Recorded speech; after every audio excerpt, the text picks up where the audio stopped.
It hurts so good, doesn't it, Philly? Jalen Hurts is in his second year quarterback for the Philadelphia Eagles, but it doesn't seem that the city of brotherly love is fully convinced he can be their franchise quarterback. He definitely shows flashes of greatness, he exudes great confidence and poise that a franchise quarterback should possess. But when you watch him play on Sundays, there's just a sense that some plays that he makes leaves you questioning if he can lead the Eagles for the foreseeable future. I would like to preface this by stating this is not in response to the Gardner Minshew mania against the Jets. I had already been preparing this video and topic beforehand. Jalen was drafted in the second round by the Eagles last year in the hopes that he could replace Carson Wentz as the quarterback for the future. He eventually got his first start in Week 13 and was able to provide a spark to the offense and fans. After head coaching changed in the offseason, Hurts was finally going to have the opportunity to prove to his team and to the diehard fans of Philly that he can be their quarterback. It hasn't been all perfect this season. Plenty of ups and downs, and plenty of areas I noticed that work well for Jalen, as well as areas he can improve on. Jalen is a dual-threat quarterback, which can make every play a possible run play, especially with the RPO schemes that have been becoming popular in the modern offense. But when he has to be a proper quarterback and stand in the pocket, he displays good fundamentals, however often is quick to scramble out of the pocket and quick to drop his eyes when the pressure mounts. We're going to go over examples of this, as well as other parts that Hurts excels at, to see if he can continue to lead the Eagles' offense. Let's first talk about what Hurts has going for him. He is one of the most athletic QBs in the game right now, and a talented runner who can make big plays while on the move. This often comes from the RPO, or run-pass option play, which the Eagles run at a 23% usage rate, the highest in the NFL.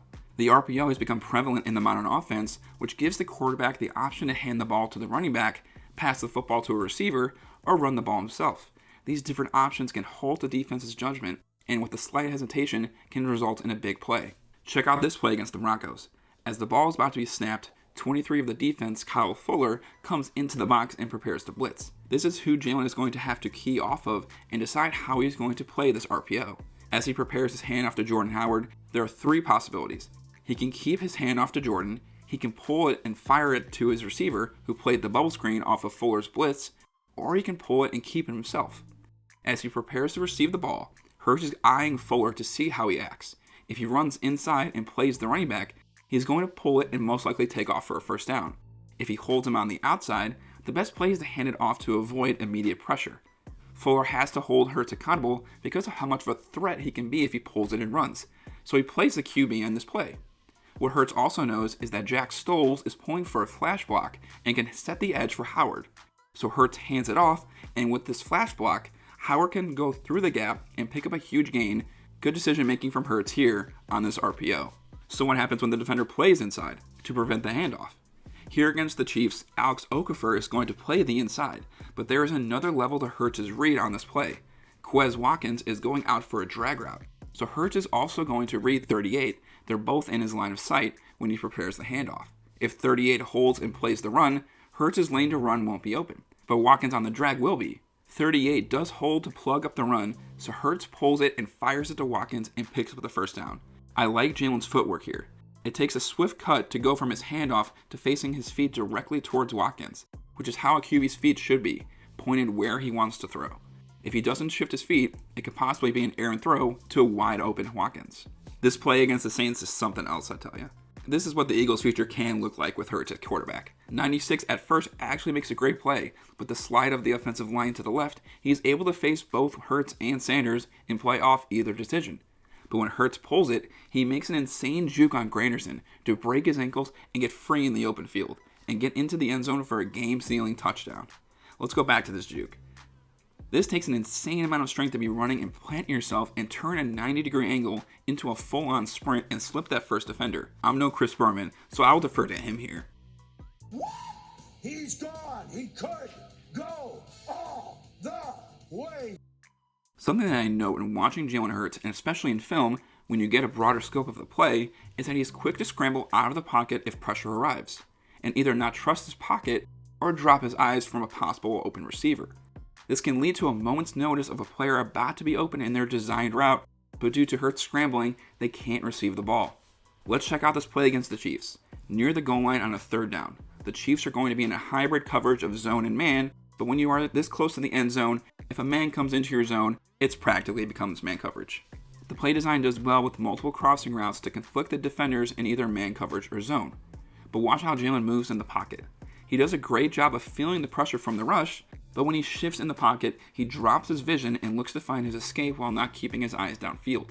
Devontae Smith is about to be open on his crossing route at the back of the end zone, and if Jalen doesn't drop his vision, he will see Smith and zip it to him for a touchdown. But with him dropping his eyes, he looks to scramble out and away from the play, which then leads to a throwaway. If Hurts kept his vision up, shifted, and reset his feet, he could have made an impressive throw from the pocket and completed the touchdown, which is something you need a lot of against the Chiefs. It's not like he hasn't shown the ability to step up in the pocket. Like I said at the beginning, he's a confident and well-composed quarterback. It's just consistency that can be an issue. Here against the Giants, the defense is going to be in a cover 3 buzz, where one of the safeties drops down from a too high look pre-snap into a hook zone. The middle deep defender actually plays extremely deep on this play, allowing a huge hole in the third level of the defense, which will work well for Goddard's seam crosser. While the Giants' edge rushers seal off Hurts' escape, he shifts upward in the pocket while keeping his eyes downfield and throws a short pass to Quez Watkins. Hurts does well to feel the pressure in the pocket and shifts his feet to correctly throw the ball to Watkins. Overall good quarterback dynamic play here. But he missed Goddard wide open. Did he read the defense wrong, or after a step up in the pocket, did he drop his eyes to the nearest receiver? I obviously do not want to be policing how Jalen Hurts plays at quarterback. It's just something that I question and stands out to me when I'm watching the game film. Or here against the Chargers, Devontae Smith is going to be running a post route against quarters coverage.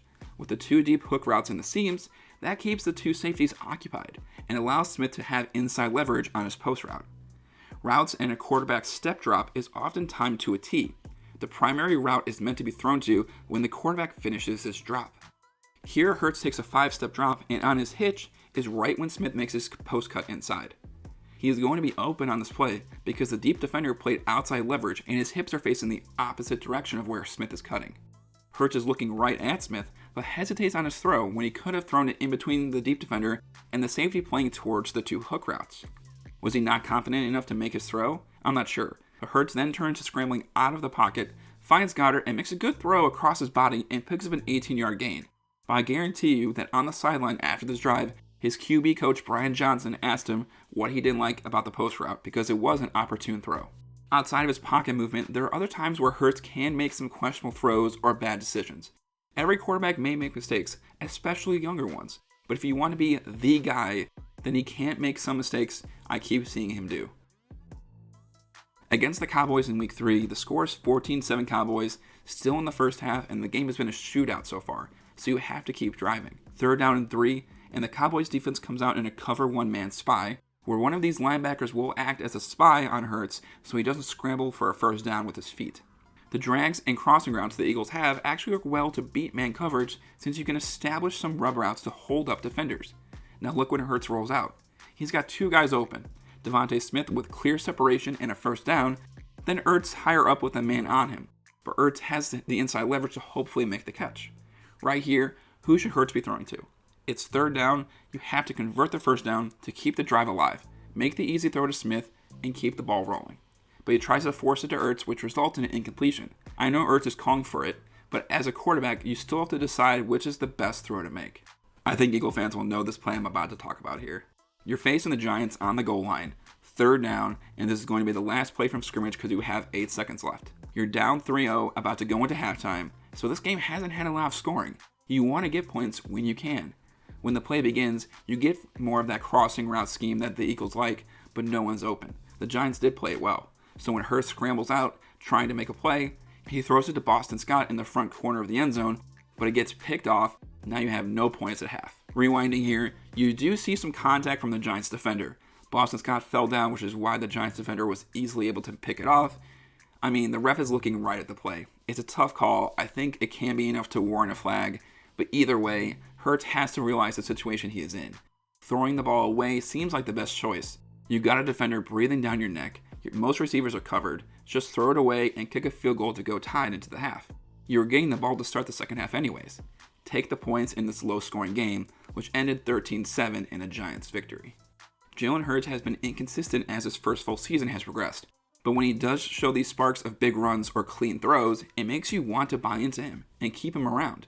Look at this throw against the Saints, where the defense is in a cover 1-man thief. It's called a thief when a linebacker plays the lower middle zone instead of a robber coming down to play the middle. You have Goddard running a corner route against a man cover safety, so when he makes his break, he will have the inside leverage for Hurts to rifle it in. Watch Hurts here. A quick 5-step drop, Hitch and throw, right on the money. Remember when I said the primary receiver is meant to be thrown to when a quarterback completes his drop? Right when Hurts hitches, Goddard is making his cut for Hurts and he throws it on the money. Not behind him, so the safety has a chance to get his hands on the ball. Great throw here from Jalen Hurts. Or here against the Chiefs. Look at Jalen confidently thread the needle between the Chiefs linebackers. He read the defense and knew when and where his receiver would be open here. He's got a quick release, fast enough to catch the linebackers off guard so they can't deflect the incoming ball going right over their heads. Let's go! It seems that Nick Sirianni and the Eagles have made adjustments on how they want to use Jalen as the season has progressed. During the first 6 weeks of the season, where the Eagles went 2-4, they had their pass-to-run play ratio at a 61-39 split, which was the 10th highest passing play percentage in the league. A large majority of those run plays was Hurts running the ball as well, which led to many frustrated Eagles fans since they had a solid young running back in Miles Sanders, leading to a huge roaring cheer whenever the Eagles actually handed the ball off. Now look at the ratio from weeks 7 to 13, where the Eagles have gone 4-3. It's now a 39-61 split, which is the lowest in the league by far. The next highest is the Patriots at 49%, but their run success rate is 58%, which is nothing to scoff at, and they have been running the ball more and using RPO for the potential to either have Hurts hand it off or take it himself. They seem to have found a groove in what kind of offense they want to run, and they are right back in playoff contention. But does this huge adjustment and shift in play calling tendency lean more towards the Eagles staff lack of confidence in Hurts? Only throwing the ball 39% of the time surely seems that way. You could say they want to utilize his feet more, which is a huge part of his game, but are you going to have a franchise quarterback who barely throws the ball? I do believe the Eagles will give Hurts the chance to finish out the season and see if they can make the playoffs, but I do not think they are committed to him in the long run at this very moment. They do have 3 first-round picks coming their way. They could package them and move up in the draft to get a new QB, but I think they will most likely use all 3 picks to fill a lot of gaping holes in their team. This franchise seems to be in a retooling stage right now. Jalen's sophomore season has been a recognizable one to Eagle fans and football fans alike. He's had flashes of greatness with his feet and with his arm, but has made plenty of errors that warrant a second look.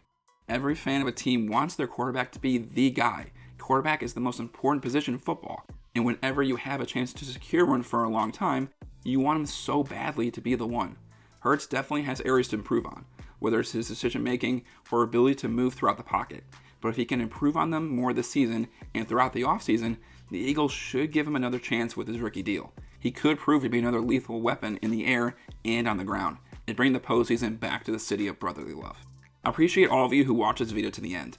A bit of an update from my end, I have been experiencing trouble from NFL Game Pass and its coaches film video quality, where it's very choppy, like 480p in the past week, which is where I pull my clips from. So if anyone else is experiencing this issue as well, please let me know in the comments that I'm not the only one. It may take longer for me to bring out videos if I cannot pull the clips I want to use.